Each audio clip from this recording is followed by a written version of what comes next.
Hey, this is Kevin Stone here again for Keystone Outreach. This is our third topic, fourth video. For this topic, I figured I might as well go ahead and wade right into it. Uh, this is one that I frequently discuss that gets people most riled, um, and I guess it's understandable. But in this one, we're going to talk about Saul of Tarsus, better known to most of you as Paul the Apostle. Um, and as any of you who've read my stuff or had these discussions with me before know, we consider Saul to be probably the first serious false apostle, false Christ. Um, we certainly will be able to demonstrate that Christ himself warned against Saul. Um, as we go through these videos, also, I want to discuss that one of the things you may notice, I in the course of going through this, my reading and study of the Bible has always been gestalt. I don't learn isolated verses because that's not the way it was written. As a matter of fact, when these books were written, there were no chapter and verse divisions, and consequently, and particularly for this format, I am assuming that people I'm talking to know the Bible, have read it, know the passages I'm discussing, and so if you need, in the wake of this, if you can't find things yourself and you need chapter and verse, shoot me an email. I'll be happy to provide it for you. But as far as trying to do this and looking off to the side at notes or flipping through to give you chapter and verse as we go, that just is not really viable for this format. So let's launch right into it. Saul of Tarsus. Who was he?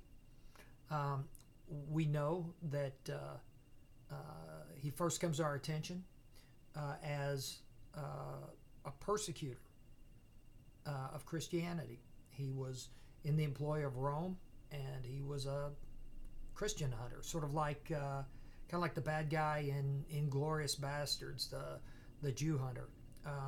But it was really handy for the Romans to have Saul, because he was Jewish, so he could easily infiltrate Christian groups and turn people in, and that's who he was. It's what he was. Now, if we believe the narrative that's been handed down to us, beginning with the Acts, which and I'm assuming most of you people know this. The books that feature Saul, with very few exceptions, are either written, they're either the epistles, the letters that Saul himself wrote to various friends and followers, or else they're written by his traveling companion Luke, so one of his followers. There are things certainly written about him elsewhere, but most of them are not very complimentary at all, and pretty much are limited to discussions of disputations he's having with the actual hand-chosen disciples. And let's talk about that: apostle versus disciple. So Christ hand-selected his disciples. He decreed that there would be 12 of them. He told them to replace Judas Iscariot when after he killed himself, and Matthew replaced him, or was chosen to replace him. But these are disciples. They were hand selected, and even after the crucifixion, we have plenty of anecdotes of Christ showing up to speak to and further instruct them. And the strong implication is that this was not a one or two time thing. This was an ongoing thing. He would show, and when he would show up, he didn't show up as some vision of light or disembodied voice or anything of the sort. When he showed up, when Thomas wanted to check the spear wound, I mean, Thomas was able to slide his hand right into the spear wound in his side to confirm, yeah, it's you. And boy, there's a nasty spear wound. When in the story of the miraculous draft of fishes, where the disciples were out fishing after the crucifixion and not catching anything, and then they were told to cast the net off to the right side, and they pulled in this miraculous draft of fishes, and they came ashore, and there's Christ, and he's made a fire to cook the fish on. Disembodied voices and glowing orbs of light don't build fires, and so when Christ appeared to the 12, they all saw him. He stood there. Now, it is mentioned that for whatever reason, when he first showed back up, he was not immediately recognized, and yet there's absolutely no question that in every time that he showed up to talk to the actual disciples, he certainly seemed to be, for all intents and purposes, there in the flesh. This is a big, why?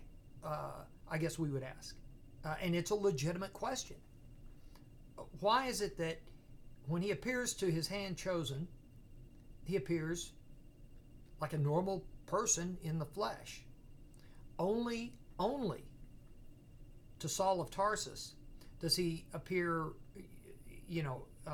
in secret places, where nobody else sees or hears him, as a disembodied voice or as a vision of light. And we should all kind of bear in mind the whole angel of light thing, and what that is. When Satan disguises himself as an angel of light. So what could account for this? I mean, seriously, ask yourself, what could account for this? So there's this whole group of people, each affirming the other's concept of what Christ looks like when he comes back, and again he was continuing to commune with the disciples right on through, all the way to certainly at John's exile to Patmos. Christ provides the letters delivers to him the letters to the 7 churches of Asia. And yet, for some reason, to Saul of Tarsus, he only appears as light or disembodied voice. And even, in sort of explaining, because apparently, what you find with Saul is he answers a lot of questions that nobody seems to be asking, but of course they are asking. What's happening is most of his self-defenses, which is, it's pretty phenomenal if you read through Saul's epistles, how frequently they're about him.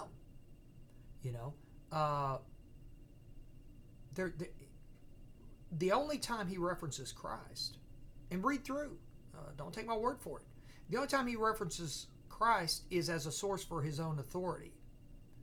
But he frequently teaches doctrines that are contradictory to Christ, like saying that the law is dead, when Christ says absolutely that not one jot or tittle will pass. It won't change by one jot or tittle until everything, all history has passed. Completely contradictory. When he says that the great commandment is just to love your neighbor, he leaves out it's a 2-part commandment from Christ. First is to love God with all your heart. Then, to love your neighbor, right? Saul conveniently just leaves off the first part, and he rewrites this important commandment from Christ. So they're without even getting into, at least yet, and maybe we may have to truncate this a little bit and follow up on some of the because it's a big topic. We may have to follow up on some of the particulars, like his disputations with Saul. With Simon Cephas, and we'll touch on that. James, his writings about this disagreeable person who's kind of making a mockery of their work is clearly a reference to Saul of Tarsus. But let's go back to Christ. Let's go back to what he says. So the question I posed is why? Why would Christ appear to the disciples who we know he hand chose? Everybody knows he traveled with. Why would he appear to them in one way, and then to this other guy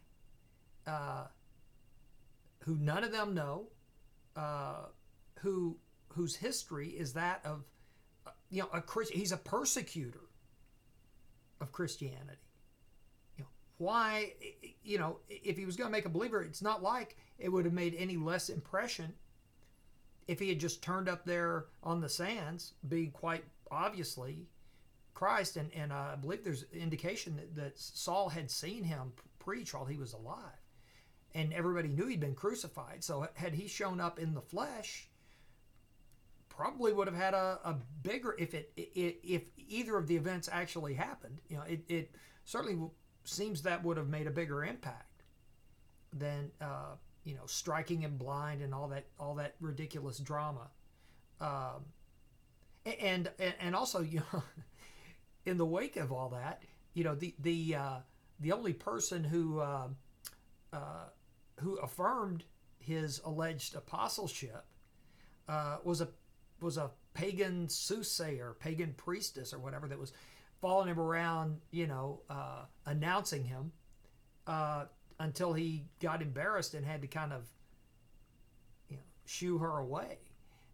So what did Christ say about this? Well, when he was warning in his famous warning about the false prophets who are to come,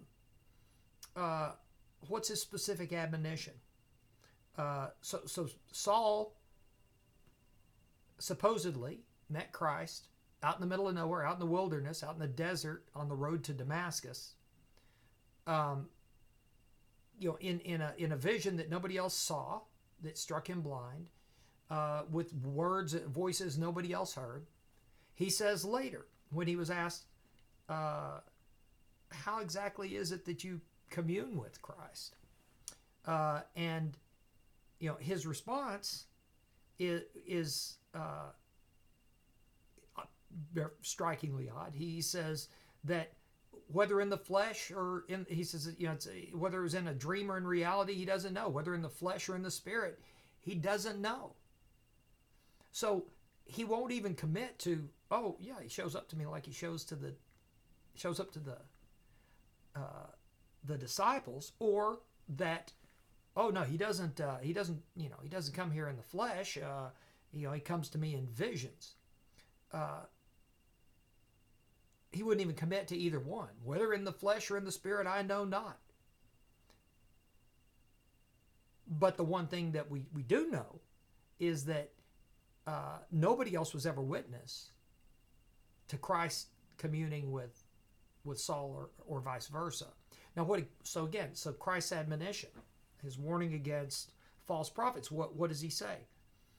He says, if they say, come see here in the desert, go not, don't go.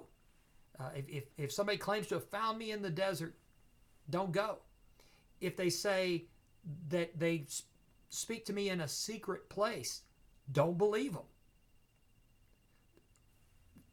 It's the essence of Saul's claim to authority from Christ.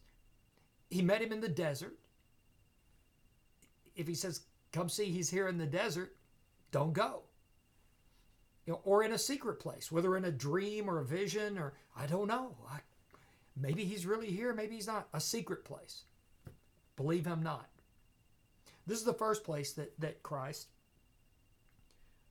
actually specifically rebukes Saul of Tarsus. We don't know of anybody else saying, hey, I found Christ out in the desert, but I can't tell you whether he was really there or not. I talk to him all the time, but it's only when I'm alone, and I can't even tell you whether it's a vision or whether he's actually here. So that's he's the only person that fits that description. Now, that wasn't the only place that Christ rebuked him. In the letters to the churches delivered to John at Patmos, in the letter to Ephesus, Christ saying, well, I got a few things against you Ephesians, but this thing, you got going for you, which is that you have tried those who claim to be apostles and found them to be liars. Well, first off, who claimed to be an apostle? Remember, his hand chosen were called disciples, not apostles. That wasn't a title that they took. Now, here's the interesting thing. It's not a title that anybody took. The only place in the entirety of the New Testament that anybody but Saul of Tarsus is referred to as an apostle, Barnabas is referred to at one point with, as he and Saul being apostles, but that's by Luke. That's by Saul's traveling buddy. Nobody else ever calls them. Nobody calls themselves apostles. Nobody. And yet Christ uses the term apostle in the letter to Ephesus. Those who claim to be apostles, but you found them to be liars. Now, was Barnabas ever accused of being a liar by the Ephesians? No, he was not. Was Saul? Oh yeah, he was. So not only does he specifically complain in one of his epistles about the Ephesians specifically rebuking him, and that there were those among the synagogue in Ephesus that rejected him. In a later epistle in 2 Timothy, he says to Timothy, and as you know, all of Asia, in his inimitable, or not inimitable, there we go, inimitable way, with his hyperbole and grandiose prose. As you know, all of Asia has turned away from me. All of Asia. So Saul himself admits that he was rejected by the Asians, and specifically, and Asia, of course, we're talking about Asia Minor, which is what's now Turkey. It was, they referred to it as Asia Minor there. Later, it was also known as Anatolia.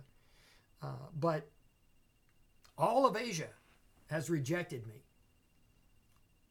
We don't know who else. There is no record of the Ephesians rejecting anybody, much less anybody taking the title of apostle.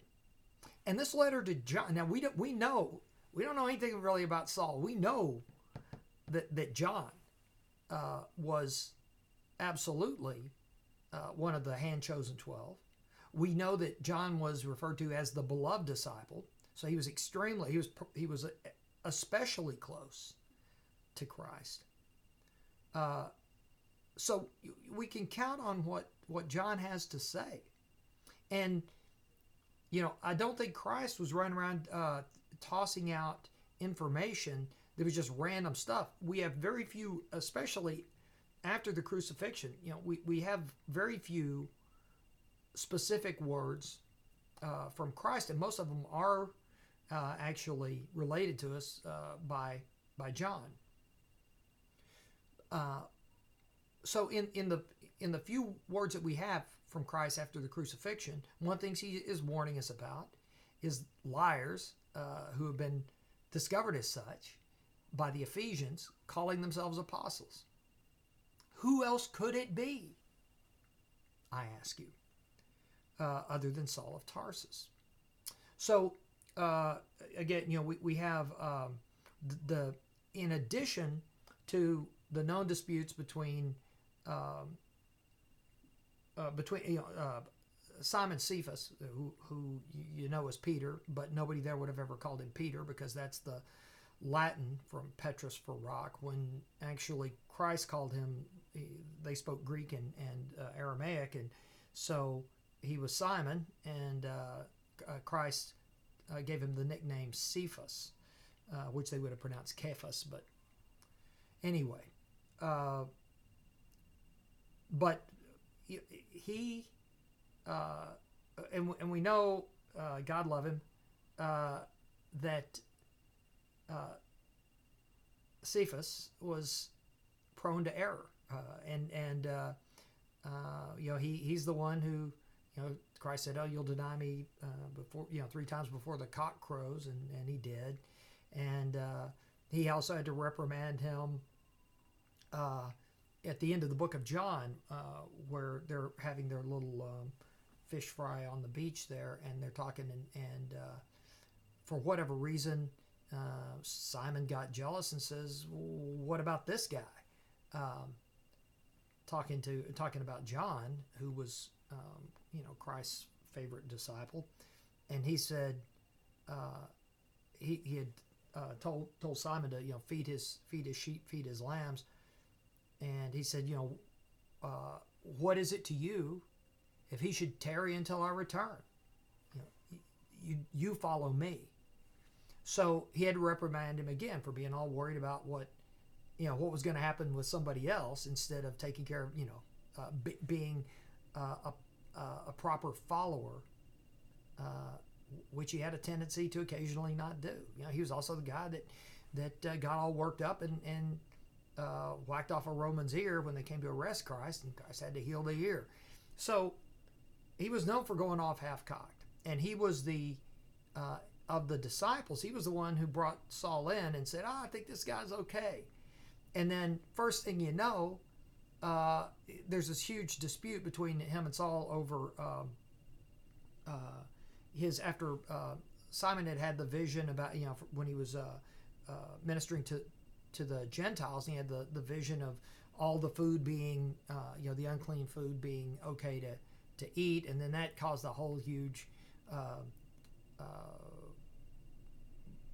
a whole train of accusations against him by Saul, who seemed to delight in trying to pick apart what the disciples were teaching.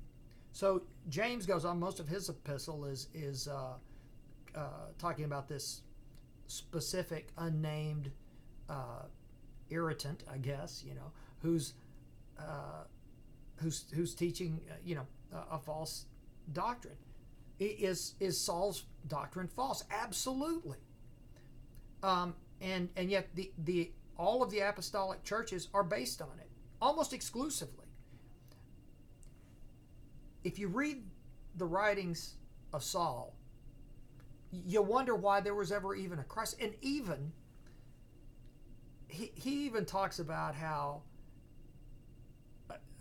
in minimizing Christ's crucifixion, I mean, the biggest event in human history since the fall of man, since Eve took that fruit from the tree, the biggest event in mankind's history was Christ's crucifixion, our redemption, the greatest sacrifice that anybody ever made for anybody. And then Saul, in complaining about the little slings and arrows he had to suffer of people talking bad about him and stuff, says it's as if he himself had suffered the crucifixion. That's blasphemy and nothing less. So he preaches all sorts of things that aren't true. He said that the law is dead. You don't have to follow the law. And he's the one who started this whole salvation by grace. Christ, absolutely. You find anywhere that Christ said that in order to find salvation, you have to do anything but follow the laws, be obedient to God. Show me where he ever said that, no, none of that matters anymore. That's not some new doctrine that Christ gave to Saul, because he would have given it to his disciples. More to the point, Christ knew what was going to happen to him. He would have given it to us while he was alive, while he was out ministering to all those people in person. Instead, what did he say? Rather than opening up the gates of heaven to anybody, as long as they, took some mystical oath, that somehow vouchsafed their salvation, he says specifically, the road is narrow, the gate is straight, and few are those who will make it. So he's absolutely saying, follow the law. And he said repeatedly, follow the law. You want to get to heaven, give up your wealth, give up your material possessions, follow me and obey the laws. What laws is he talking about if, according to Saul of Tarsus, the law is dead, and it died with Christ on the cross? That's an absurdity. If it was gonna die, if it was gonna die with Christ on the cross, he wouldn't have spent such a big chunk of his ministry telling people, obey the law. Not one jot or tittle shall change until all is accomplished. But because we're raised with Saul, and you go sit in most churches, Protestant or Catholic, and you listen to what's being read and what's being taught. There's an entire Old Testament that never gets touched anymore. There are the Gospels that almost never get touched anymore. All the teachings are from the epistles of this guy who, if you really are paying it, if you actually know what Christ said, is the guy he warned us about. Finding Christ in the desert in a secret place. Being found out by the Ephesians. And again, this is something so important. In the few words that Christ had for each of these 7 churches, in the few words, as it's broken down into verses, it's just a few verses to each of the churches. And in those few words, just the introduction, basically, to John's revelation, the rejection of this false apostle by the Ephesians was important enough to be included as one of the bright spots for the churches of Asia. That, and the other one is the finding of the calling out of the followers of Nikolai, the Nicolaitans. But so if it wasn't Saul of Tarsus, who was it? Where are the writings about this horrible false apostle, this liar that the Ephesians found out? You tell me, where in history, where in the writings? Where is it? Why is it not in the Acts? Why is it not? Well, the reason it's not in there is because it is in there. Absolutely is in there. It's that because you get hammered into you if you grow up in a Protestant or Catholic church.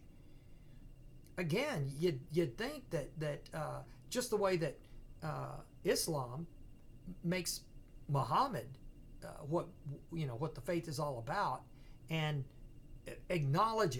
sort of acknowledges Christ, but basically just pushes him off into a corner, even to the point now that they, if you, in Islam, if you suggest in any way, shape, or form that Christ is superior to Muhammad, you've committed blasphemy. Well, it's almost that bad in the apostolic churches.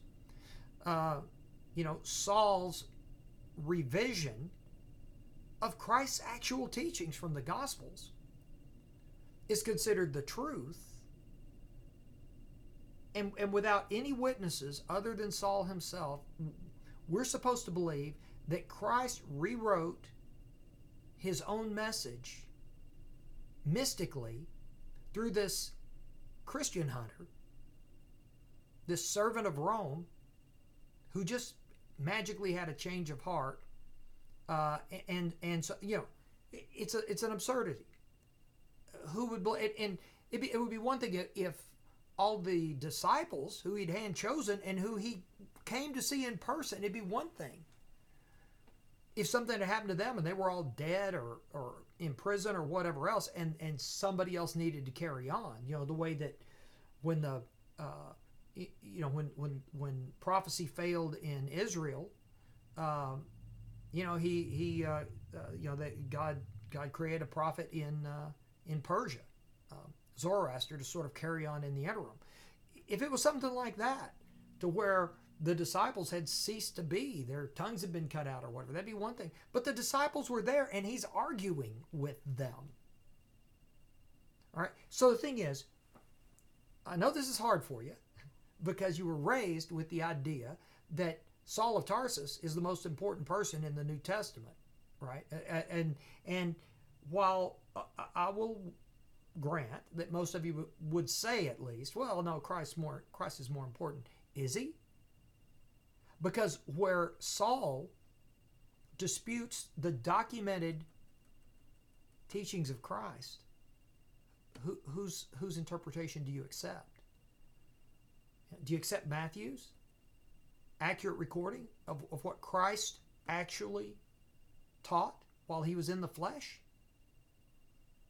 Or do you accept, because it's easier, Saul's claim that, oh no, you don't have to, those pesky laws, now we're saved by grace. That's not it. Saul taught an inferior religion. He taught a false religion. And Christ calls him a liar. Christ calls him a false teacher. Who else could possibly, again, you tell me, if it's not Saul, who then is the false prophet that says, look, I found him in the desert and I communed with him in a secret place? Who is that? The only reason you don't see it's Saul is because he's been sold to you as like the second Christ. So we're at a little over half an hour, and so I'll cut this one short with the challenge to you. You probably haven't done it in a while. If you're like almost everybody I know, including most, at least self-described hardcore Christians, it's probably been a while since you've read through certainly the entirety of the Bible, and probably a long time since you've read through even so much as the entirety of the New Testament. But I give you this challenge. Doctrinally, on each point where Christ tells you what is required for salvation, write it down. Go through, and when Christ provides doctrinal points, write them down. What does salvation require? Write it down. What's the if you boil the faith down to one commandment, what is it? Christ's does not match Saul's, because Saul leaves out God. Be swell to your neighbor, but the most important thing is to love your God. And it's the first thing. Saul eliminates it. And really he eliminates it all the way around, because why do the laws exist? God gave us the laws. The laws are, adherence to the law is to please God. There are places, certainly, where adherence to the law is for our own well-being. I mean, it's for the best for us, but not everywhere.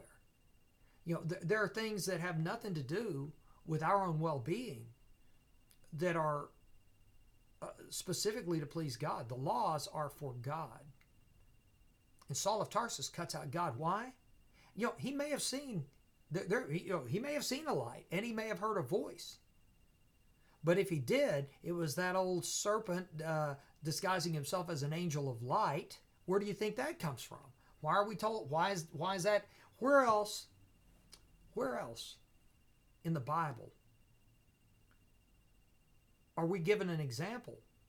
Any example of Satan disguising himself as an angel of light? Think about it. Go through all of Scripture. Where's it said that, somebody claimed to be an angel of light? Right? There's not even a place. Forget where they falsely claim to be an angel of light. Where does it even happen anywhere else? Nowhere. Only Saul of Tarsus saw Christ as a vision of light and a disembodied voice. All right? And again, I know it's hard. You've been raised with this. You've been raised with Saul, And if you've been brought up in any of the Protestant or Catholic churches, chances are 90% of the Sunday teachings are from one of his writings. And why? Because they're easy. God's way has always been hard. That's why it's a narrow road and a straight gate. You have to follow the law. You have to do what's right by God. All right? That's always been the problem. Every time mankind has fallen away from God, it's because they want to do something that's easier. They want to get that leash off. Right? That's what it's always been. And that's what Saul does. You read through his doctrine, he takes little bits of what Christ taught, and he takes the easy stuff, right? And then he claims, he let you off the hook for everything. Christ never said that. And so go through. Write down Christ's doctrinal points as he himself delivered them in the Gospels. Right? And then write down Saul's doctrinal points. They don't match up. They don't match up. And the writings of the disciples, their letters, touch on that. And even though James, for example, does not call out Saul by name, it's clearly who he's talking about. If you've read through the Acts and you understand what was going on there. And for his troubles, what did James get? He got tossed down the stairs. He became the chief priest of the temple. As has always happened, the truth gets persecuted. The disciples got persecuted. The Ebionites, they got persecuted. And, at first it was by Rome, and primarily Rome. But later, it was they were besmirched and ridiculed by the other Christians. There were no other Christians, As a matter of fact, if you want to really nitpick, Christ's disciples didn't call themselves Christians. That term first got applied actually to the apostolic faiths. Now, there are those who say, and we'll add one last thing here before leaving you this time around. But there are those who say, well, but if Saul was a false prophet and a false apostle, then how come his books ended up in the Bible? It's like, is that a serious question? Do you know how the books of the Bible got canonized? If there's one thing we know, it's that the books that ended up in the Bible now are not the same as the ones that were among the Holy Scriptures at the time of Christ.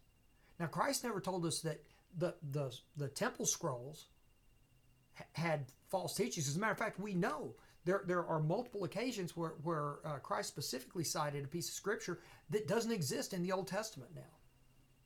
He cites books that didn't get included. The Dead Sea Scrolls are the temple scrolls. They're not. The Church of Rome made up this nonsense about the whole, what are they called? Oh my gosh, we'll have a brain fart here. But the Essenes, the obscure sect that supposedly, this was their writing a couple of hundred years, 150 years before Christ. Nonsense. There are multiple ways that we know this, including that there are fragments that are in the, when the Dead Sea Scrolls started being found, two groups basically pounced on them. The nation of Israel was paying a bounty for scraps that were brought in, and they got a few percent. All the rest, so the Church of Rome, not only were they all over it with all their wealth, offering huge rewards, but they had some really shady characters like the Bechtel group going around and buying what they could and stealing what they couldn't buy. And they got about, over 90% of all the scrolls. Well,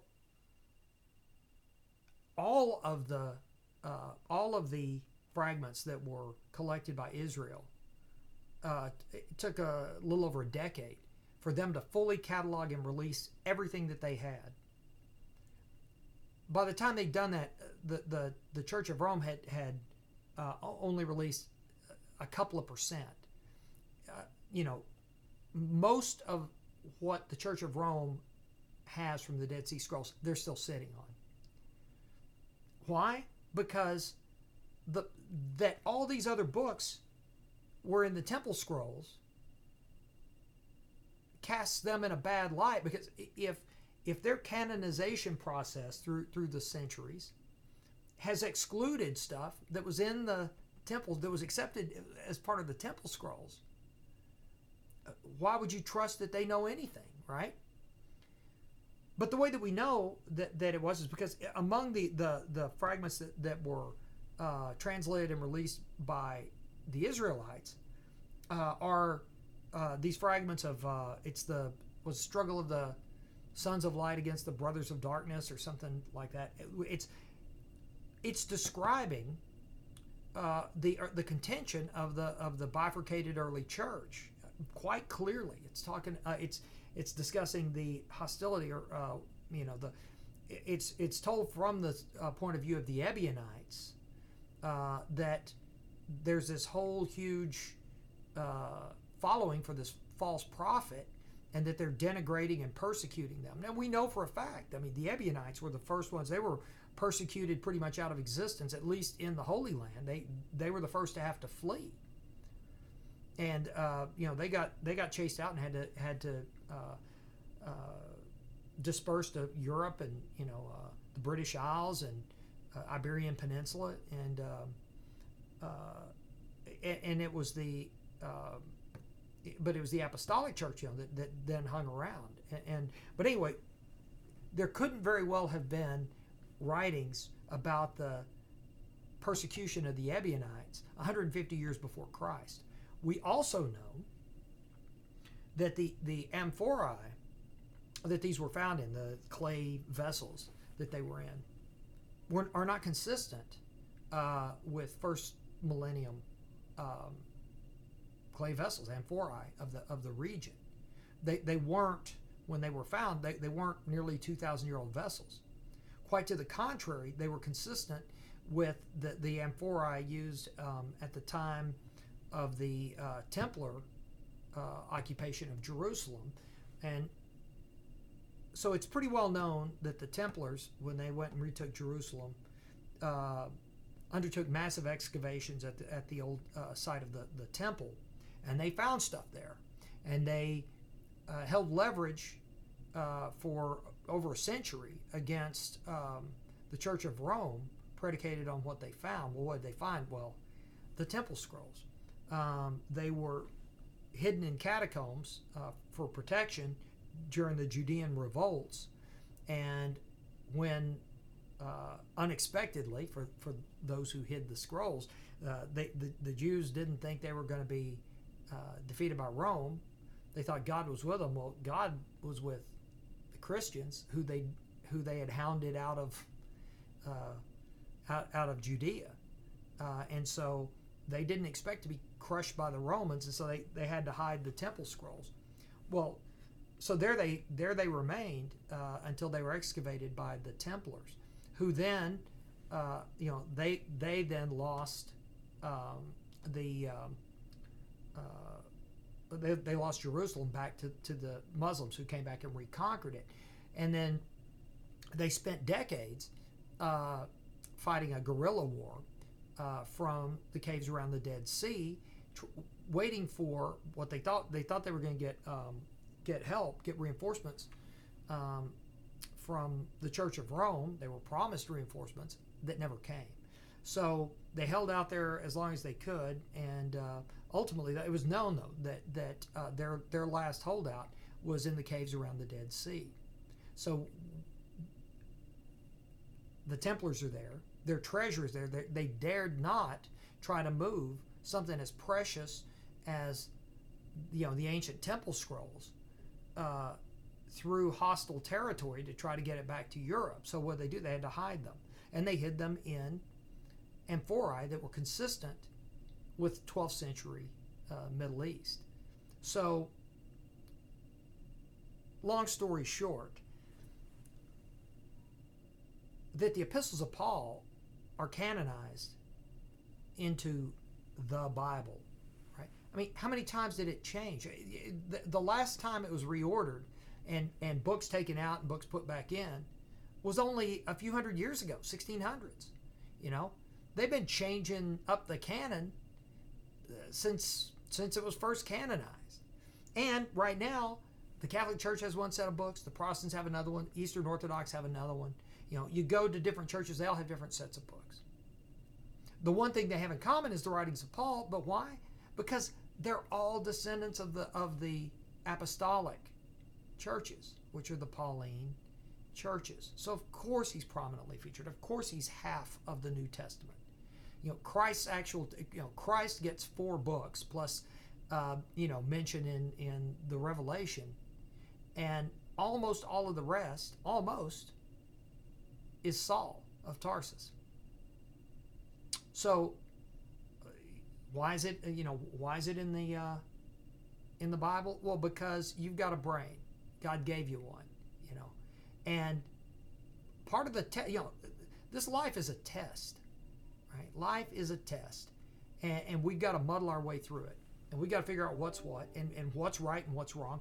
And if you can't look side by side at the doctrines of Christ and the doctrines of Saul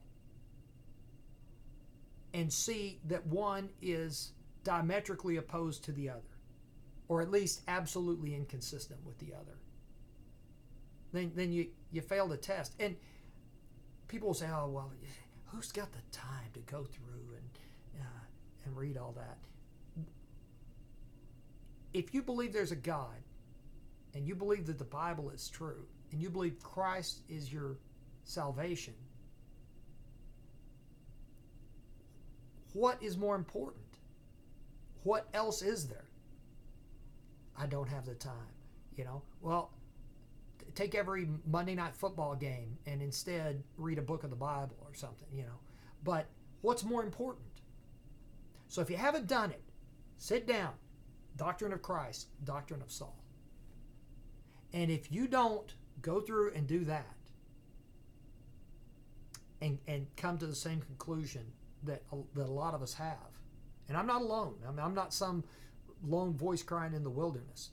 There are plenty of us. And if you want some help, go online. There's no shortage of ink spilled on the topic. But the major denominations won't say it because they're apostolic churches. If it's an apostolic church, right, that means it's based on the ministry of Saul.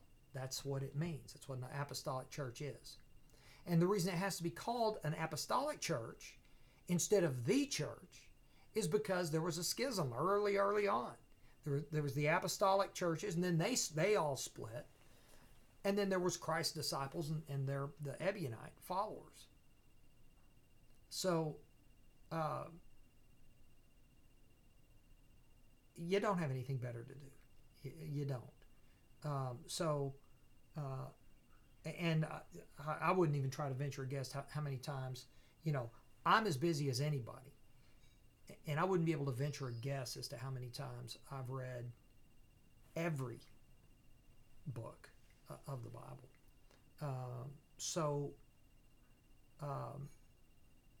compare them, and then get back to me. Shoot us an email. It's here at keystoneoutreach@gmail.com. Those of you who know me personally and have my phone number, give me a call. We'll happily discuss it, or sit down over lunch and hash through it. But it's important.